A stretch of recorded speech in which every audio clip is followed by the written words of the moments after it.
Yeah. I think right here, I think that there's a lot of stereotypes that people assume when they see us.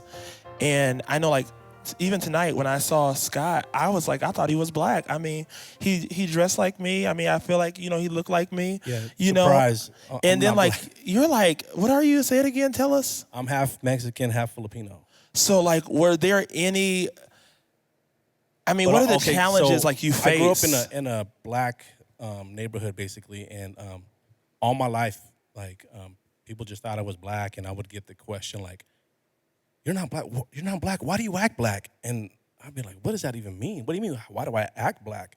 How am I supposed to act?" And I remember there was a time where I had a little identity thing, and I'm like, "Well, then my dad is Filipino. I'm like, how do I act Filipino? How do I act Mexican? I'm just being myself, you know." So that was huge for me growing up. Just getting that same question all the time, over and over. You know what I mean? But my wife, so then my wife, JJ, she's half black and half white, and we've experienced things together. You know what I mean?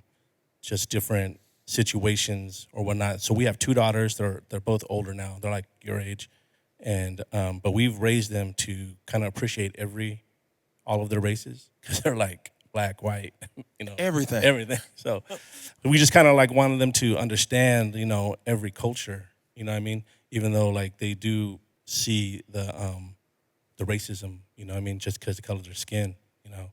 And it's hard for my wife too, because she's like half white, and she has family members that are white, you know. So when all this is happening, and then like, maybe those family members don't reach out right away around, she like, it's hard, like, does she reach out to them and say, hey, is everything? We went through a difficult time, this year, because it was like the first time we really had to like think about it and get the right perspective, because still there's so many different perspectives, man. With the Black Lives Matter and all this stuff, and there's a lot more deeper things that goes into the BLM movement other than just Black lives, So there's things like that. It's educating yourself about those things, and like, okay, what am I supporting here, and what am I gonna do, to make a change at work, at home. But I think number one, you guys got to put Jesus at the top of that list, and then look at that example and be like, okay, let me figure this out through the eyes of what Jesus says. What does the Bible say? You know what I'm saying? That's good. I think a lot of times, through all of this, I remember in the beginning, people were saying, this is like a political problem. And I was like, I don't know about you, but this is racism. This is not a political problem. This is a Jesus problem, a sin problem. And I think when the church, as we lead this out, I pray that the church at large will see like, no, like this is something we need to preach about. This is something we need to inform people about, because I think that even though we're all black up here, we all have, except Scott, but we're all black up here. We all have different experiences, and it's so much diversity even up here right now. And this leads me to my next question. As a black son, Marlon Jr., and as a black dad, Marlon Jr., what are some fears that you may have being black, and what are some fears as his dad that you feel for your son? Like just every night, him coming home, or just the fears you feel. I fear that like if something were to like happen, like say I go over the speed limit and the cop pulls up to me, like I feel like my skin is an automatic like minus. It's automatic like a downgrade. Like they're already gonna think something's wrong with me, and it's kind of like a hard thing to like be aware of when encountering like people who see me as a threat. Well, my biggest fear is you driving. So, but honestly, my one of my fears is similar to him. And I know my son very well, and it's one of those things where I fear him being scared, because I don't want him. I'm not raising him to be fearful, and I know that for Marlon, he has seen a lot.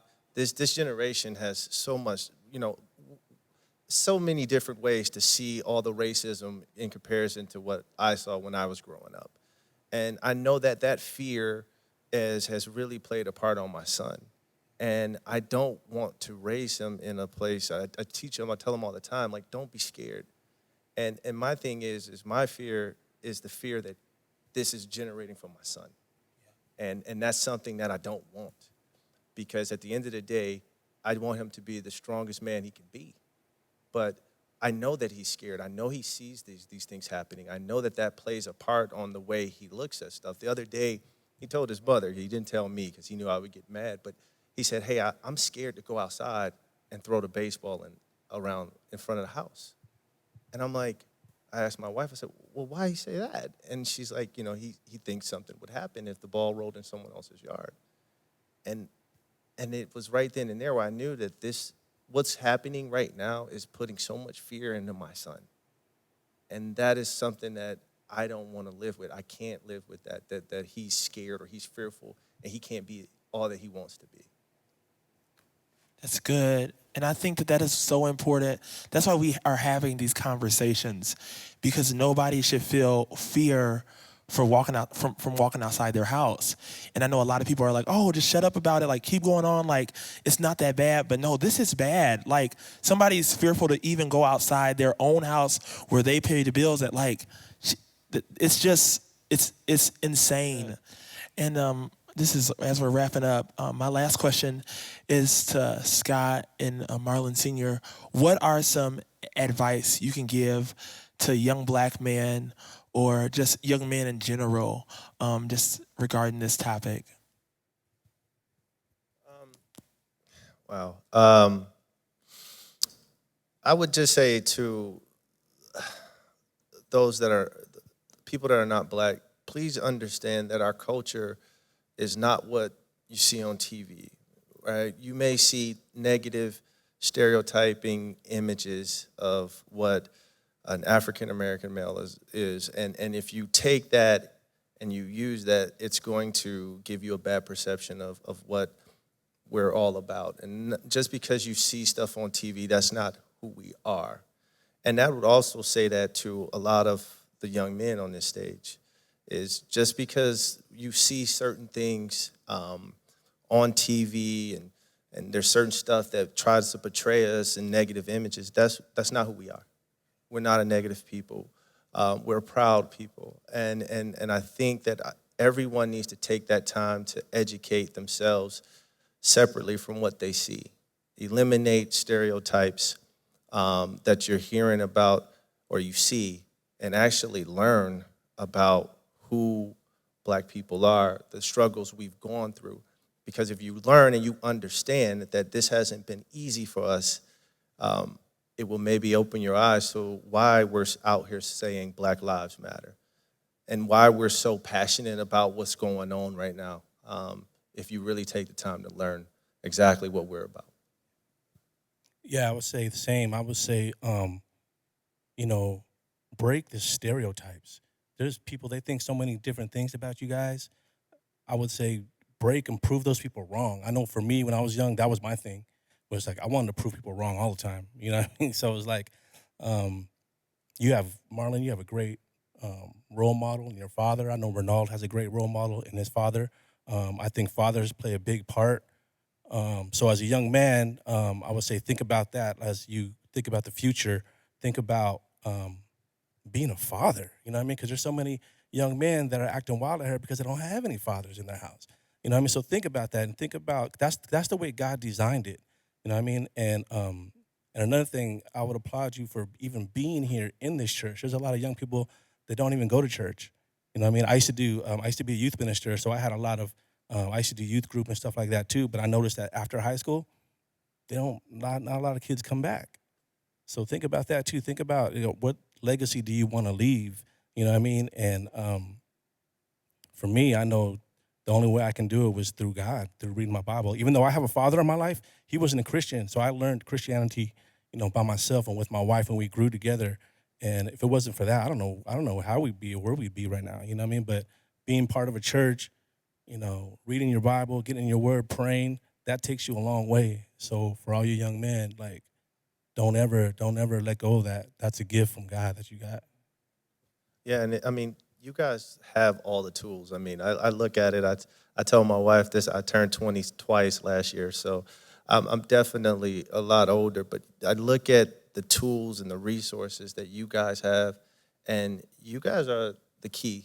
I really believe that these young men are the leaders that can really push us to help end racism, because you guys have so many different social media outlets and tools where you can speak your voice, where I can tell you back in my day, I didn't have those things.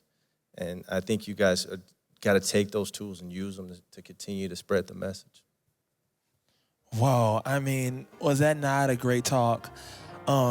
Just as we wrap up, I just think that something I took away from this is really being empathetic. I know that everybody watching this may not be a person of color or may not be black, but I think a lot of times when we listen to things, we try to listen from our point of view.